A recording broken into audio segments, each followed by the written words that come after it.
السلام علیکم حضرات. پہلے تو میں ممنون ہوں جناب جاوید حسن صاحب کا، تمام احباب کا، جنہوں نے میری اتنی عزت افزائی کی. میں تو کوئی عام سا ایک شخص ہوں، صرف میری جو حضرت علامہ صاحب کے ساتھ نسبت ہے اس کی وجہ سے اللہ تعالیٰ کی اللہ تعالیٰ کا بہت کرم ہے میرے پہ. پر میرے نزدیک جتنا میں حضرت علامہ اقبال کا جسمانی وارث یا جانشین ہوں، اتنا ہی آپ سب، بلکہ اسے بڑھ کے آپ سب حضرت علامہ اقبال کے روحانی، فکری اور نظریاتی جانشین ہیں. اور جب بھی میں سیالکوٹ آتا ہوں مجھے ہمیشہ بہت دلی خوشی ہوتی ہے، کیونکہ مجھے یہاں پر حضرت علامہ اقبال کے عشق رسول صلی اللہ علیہ وسلم کی خوشبو محسوس ہوتی ہے. حضرت علامہ کا جو یہ میرے بھائی جواد لودھی صاحب نے جو واقعہ بیان کیا ہے، وہ تھوڑا سا اس میں وہ جو دودھ دہی والے تھے نا، وہ داتا صاحب تھے جو اندر آئے تھے علامہ صاحب کو پڑھنے، وہ چشتی صاحب تھے. اور وہ قدم والی بات نہیں تھی، وہ دروازے کی کنڈی اندر سے لگی ہوئی تھی. انہوں نے کہا یہ کس طرح ہے؟ تو وہ علامہ صاحب نے ان کو کہا کہ میری زندگی میں یہ واقعہ کسی کو مت بتانا، یہ میری وفات کے بعد بتانا. پر میرے نزدیک جو حضرت علامہ اقبال کا روحانی مقام تھا، وہ عقل جو ہے اس کو نہیں، چاہے آپ جتنے بھی بادام کھا لیں نا، اس کو آپ فہم نہیں کر سکتے، وہ انسانی فہم سے. میں آج بھی میں نے ادھر وہ واقعہ ایک سنایا تھا، علامہ صاحب نے اپنے والد کو ایک خط لکھا تھا، ایک جب یہ 1920 کی بات ہے. علامہ صاحب نے اپنے والد کو ایک خط لکھا، وہ شائع شدہ ہے، اصل یہاں پہ غالباً کسی میوزیم میں گورنمنٹ نے پرچیز کر لیا تھا. وہ خط میں انہوں نے اپنے والد کو لکھا کہ جی مجھے چند دن پہلے ایک خط آیا تھا، اس کے اندر کسی شخص نے لکھا ہوا تھا کہ جی تمہیں معلوم نہیں ہے کہ حضور صلی اللہ علیہ وسلم کے دربار میں تمہارا کیا مقام ہے، اور اگر تم فلاں فلاں وظیفہ پڑھو تو تمہیں اس مقام کا پتہ لگ جائے گا. تو وہ کیونکہ خط بغیر نام کے تھا، تو علامہ صاحب نے اس کو خاص توجہ نہیں دی، انہوں نے کچھ خاص اس کا خیال نہیں کیا. تو اس کے کچھ دنوں کے بعد علامہ صاحب یہ اپنے والد کو لکھتے ہیں کہ ایک نوجوان پیرزادہ میرے پاس آیا، اور وہ مجھے دیکھ کر آتے ہی زاروں قطار رونا شروع ہو گیا. تو علامہ صاحب نے سمجھا کہ شاید ان کو کوئی مالی امداد کی ضرورت ہے یا کسی مشکل میں مبتلا ہے. تو علامہ صاحب نے ان کو کہا کہ یار آپ کو کسی چیز کی ضرورت ہے. انہوں نے کہا نہیں جی میں کشمیر سے آیا ہوں. جب اس کے گاؤں کا نام ان کے بھول گیا، پوگام یا لوگام اس طرح کر کے کو تھا، کہ میں وہاں سے آیا ہوں اور میں نے حالت کشف میں یا خواب میں حضور صلی اللہ علیہ وسلم کا دربار دیکھا، اور وقت نماز ہوا اور حضور صلی اللہ علیہ وسلم جب امامت کے لیے کھڑے ہوئے تو انہوں نے پیچھے مڑ کے دیکھا اور پوچھا کہ اقبال نہیں آیا، محمد اقبال نہیں آیا؟ ایک بزرگ کو بھیجا کہ جاؤ اقبال کو بلا کے لاؤ. وہ پیرزادہ علامہ صاحب کو بتاتے ہیں کہ پھر میں نے دیکھا کہ ایک نوجوان گورا چٹا جس کی داڑھی نہیں تھی، وہ بزرگ کے ساتھ آیا اور حضور نے صلی اللہ علیہ وسلم نے اس کو اپنے ساتھ کھڑا کر کے تو پھر نماز کی ابتدا کی.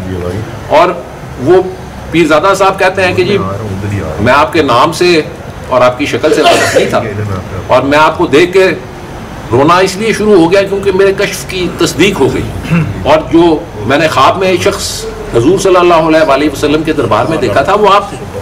تو علامہ صاحب نے اپنے والد کو یہ خط لکھا کہ جی اب مجھے بہت کرب اور تکلیف ہو رہی ہے کہ مجھے سمجھ نہیں آتی کہ میں وہ وظیفہ جو میرے پاس کسی نے خط میں بھیجا تھا وہ تو میں نے کئی تلف ہو گیا، اور مجھے اب سمجھ نہیں آتی کہ میں کس طرح اس چیز کا اندازہ لگاؤں، تو میرے لیے دعا کریں. اپنے والد کو انہوں نے لکھا. اور کیونکہ پیرزادہ صاحب نے کہا تھا کہ جو کچھ بھی آپ کے پاس آپ کا مقام ہے یہ آپ کے والدین کی دعاؤں کا نتیجہ ہے. علامہ صاحب نے یہ خط لکھا، یہ 1920 کا خط ہے. علامہ صاحب نے اس کے بعد 18 سال مزید اس جہان فانی میں رہے. تو میرا جہاں تک اندازہ ہے ان کو اس کے کچھ عرصہ کے بعد ہی بہت کچھ معلوم ہو گیا. اور یہ جو واقعہ میرے بھائی نے بیان کیا ہے یہ تو اگر آپ روحانیت کی دنیا کا دیکھیں تو ایک معمولی سی چیز ہے. اس طرح کی تو میرا خیال ہے میرے اندازے کے مطابق اس سے بہت بڑھ کے زیارتیں اور چیزیں حضرت علامہ اقبال کی زندگی میں ہوئی ہیں. تو یہ تو ایک جو انہوں نے سنایا واقعہ وہ بھی اس چیز کی ایک کڑی ہے. اور علامہ صاحب کا کئی کلام میں جو ایسی چیزیں ہیں، مثلا خضر راہ جو ان کی ایک نظم ہے، ایک یہ بانگ درا میں ہے، دوسری حضور رسالت مآب صلی اللہ علیہ وآلہ وسلم میں جو طرابلس کے شہیدوں کے حوالے سے نظم ہے، یہ جو کلام تھا علامہ صاحب کا، جو ان کے مکالمات تھے حضور صلی اللہ علیہ وآلہ وسلم کے ساتھ، اللہ تعالیٰ کے ساتھ، یہاں تک کہ وہ روحانیت کی دنیا میں اس مرتبے تک پہنچ چکے تھے، اور ابتدا ان کی وہ جو دعا اور وہ جو تربیت تھی وہ اسی شہر میں ہوئی تھی. اس شہر میں ابھی بھی مجھے اس چیز کی خوشبو آتی ہے. میں جب اقبال منزل جاتا ہوں، یہاں پہ کہیں پہ بھی میں گلیوں میں پھرتا ہوں، آپ کے ساتھ بھی بیٹھتا ہوں، مجھے وہ چیز محسوس ہوتی ہے آپ کے دلوں میں، آپ کے ذہنوں میں، آپ کی جان میں. وہ ابھی بھی حضور صلی اللہ علیہ وآلہ وسلم کا عشق جو ہے وہ اسی طرح موجود ہے. تو میری تو دعا یہی ہے ہمیشہ کہ اللہ تعالیٰ آپ سب کے دلوں کو، ہر مسلمان کے دلوں کو، ہر شخص کے دلوں میں حضور صلی اللہ علیہ وآلہ وسلم کا وہ جذبہ عشق رسول اسی طرح پیدا کرے جس طرح حضرت علامہ اقبال کے دل اور ذہن میں تھا. اور یہ جو پاکستان کا تصور علامہ صاحب نے خطبہ الہباد میں پیش کیا تھا، مطالبہ کیا تھا علامہ صاحب نے، اب تو اگر آپ خطبہ الہباد کو مکمل طور پہ پڑھیں تو آپ کو سمجھ آتی ہے علامہ صاحب نے اس میں کہا کیا ہوا ہے. مجھے تو افسوس ہوتا ہے کیونکہ آج کل مجھے لگتا ہے یہ خطبہ الہباد پڑھتے ہوئے پہلا صفحہ پڑھ کے ان لوگوں کی انگریزی ختم ہو جاتی ہے، آگے پڑھتے ہی نہیں ہے. علامہ صاحب نے اس میں مطالبہ یہ کیا ہوا ہے، 1930 میں انگریز نے اعلان کیا تھا کہ ہم آہستہ آہستہ آپ کو جمہوری عمل اور جمہوری اداروں کے ذریعے منتخب نمائندوں کو آزادی دے دیں گے. 1930 میں انہوں نے اعلان کیا تھا کہ اگلے 5 یا 6 سالوں کے بعد، اب یہاں پہ وکیل صاحبان جو بیٹھے ہوئے ہیں ان کو معلوم ہوگا، میں مونٹیگو چیمسفورڈ اور منٹو مورلر ریفارمز کی بات کر رہا ہوں، جو کہ آئین کی، انگریز کے آئین کی چیزیں تھی جس کے ذریعے انہوں نے بر صغیر کو آزادی دینی تھی. تو 1930 میں انگریز نے کہا تھا کہ ہم صوبائی حکومتوں کو مقامی لوگوں کے حوالے کر دیں گے، اور انہوں نے اچھی کارکردگی کی تو اسی کو ہم وہ حق خود ارادیت دے دیں گے، کانسٹیٹیوشن رائٹنگ رائٹس دے دیں گے کہ آپ اپنا آئین بنا لیں، آزاد ہو جائیں، جو مرضی کر لیں. علامہ صاحب نے اس وقت 1930 میں خطبہ الہباد میں یہی کہا تھا کہ ہمیں یہ آپ کا جو فارمولہ ہے جمہوریت کے ذریعے آزادی دینے کا، یہ قابل قبول ہی نہیں ہے جب تک ہماری قومیتوں کا فیصلہ نہیں کرتے. ہمارے صوبوں کو ابھی سے علیحدہ کر دیں، جب آپ نے صوبائی حکومتیں ہی دینی ہے تو تب سے علیحدہ کر دیں تاکہ یہ پتہ لگ جائے کہ مسلمانوں کے علاقے کون سے ہیں، غیر مسلموں کے علاقے کون سے ہیں. اگر اس وقت انگریز وہ بات مان لیتا 1935 1937 میں، ہمارے صوبے تب سے علیحدہ کر دیتا، نگرانی اوپر خود کرتا. وہ انگریز نے کی ہے 10 سال اس کے بعد. کبھی جو 1947 میں قتل و غارت اور خون خرابہ ہے وہ بالکل نہ ہوتا، وہ انگریز کی نگرانی میں آہستہ آہستہ 10 سالوں میں وہ ساری چیز سیٹل ہو گئی ہو. تو یہ اب اگر وہ انگریز مان جاتا تو وہ اور بات تھی، پر حضرت علامہ نے قائد اعظم محمد علی جناح کو اس منصوبے کو عملی جامہ پہنانے کے لیے قائل کیا. وہ آئے، آخر انگریز نے جا کے بات وہی مانی جو علامہ صاحب نے کہی تھی. 1947 میں وہی کیا گیا، مسلمان علاقوں کی اسمبلی علیحدہ کر دی گئی. یہ علامہ صاحب کا مطالبہ ہے 1930 کے خطبے میں. پر اگر حضرت علامہ وہ مطالبہ نہ کرتے اور قائد اعظم کو نہ قائل کرتے، 1937 1940 میں انگریز نے بر صغیر کو آزادی دے دینی تھی. کانگریس پارٹی نے پورے بر صغیر پہ چھا جانا تھا اور مسلم ریاست کبھی بھی ہمیں نہیں ملنی تھی. ہم نے ساری عمر غلامی کے اندھیروں میں بھٹکتے رہنا تھا. اور میرے نزدیک یہ جو بھی حضرت علامہ کی سوچ، فکر، کوشش اور کاوش تھی، اور جو قائد اعظم کی جد و جہد اور محنت تھی، اس کے پیچھے جو بنیادی جذبہ تھا وہ تھا ہی جذبہ عشق رسول صلی اللہ علیہ وآلہ وسلم اور حضور صلی اللہ علیہ وآلہ وسلم کی پیروی میں امہ کی بہتری اور بر صغیر کے مسلمانوں کی بہتری.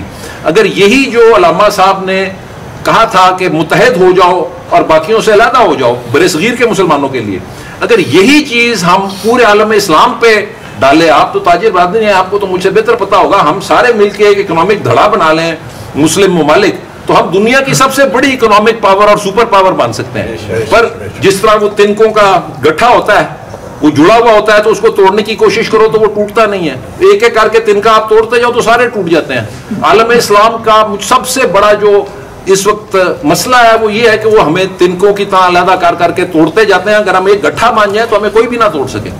یہی علامہ صاحب کا پیغام تھا. اور یہ جو ریاست ہے یہ بنی ہی جذبہ عشق رسول صلی اللہ علیہ وآلہ وسلم کی وجہ سے ہے. اس کو کبھی زوال نہیں آ سکتا. یہ برا وقت ہم گزر رہے ہیں, ہم اسی چیز کی سزا بھگت رہے ہیں کہ ہم حضرت علامہ اقبال اور قائد اعظم کی پٹڑی سے اتر گئے ہیں. ہم ان چیزوں کو بھول گئے ہیں جن اغراض و مقاصد کے لیے یہ ملک بنا تھا. علامہ صاحب کا اور قائد اعظم کا مقصد ہی یہ تھا کہ جس طرح برے صغیر کے مسلمانوں کو متحد کر کے ایک قوم بنا سکتے ہیں, پاکستانی قوم بن گئے ہیں ہم. ایسٹ پاکستان والوں کو ہم نے دھکیلا ہے, ورنہ وہ ہم سے نہیں علیحدہ ہونا چاہتے تھے. انڈیا نے اس کا فائدہ اٹھایا. برا وقت ہم پہ ضرور آئے گا, آیا ہے, ہم سزا بھگت رہے ہیں, پر یاد رکھیں کہ رات کا جو سب سے اندھیرا ترین حصہ ہوتا ہے وہ صبح روشن کا پیش خیمہ اور دلیل ہوتا ہے. انشاءاللہ بہتر وقت ضرور آئیں گے.